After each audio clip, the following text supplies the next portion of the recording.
En ce jour-là, les frères étaient réunis au nombre d'environ 120. Pierre se leva au milieu de l'assemblée et dit: Frères, il fallait que l'écriture s'accomplisse par la bouche de David. L'Esprit Saint avait d'avance parlé de Judas,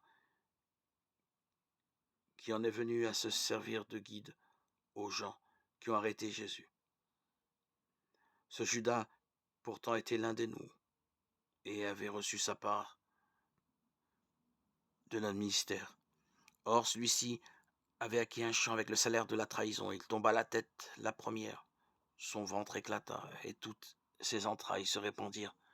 Tous les habitants de Jérusalem en furent informés, si bien que ce chant fut appelé dans leur langue Akeldama, c'est-à-dire chant du sang, car il est écrit au livre des psaumes que son domaine devienne un désert, que personne n'y habite, et encore que sa charge passe à un autre. Voici donc ce qu'il faut faire. Il y a des hommes qui nous ont accompagnés durant tout le temps où le Seigneur Jésus a vécu parmi nous, depuis son baptême par Jean jusqu'au jour où il nous a été enlevé. Il faut donc que l'un d'entre eux devienne avec nous témoin de sa résurrection.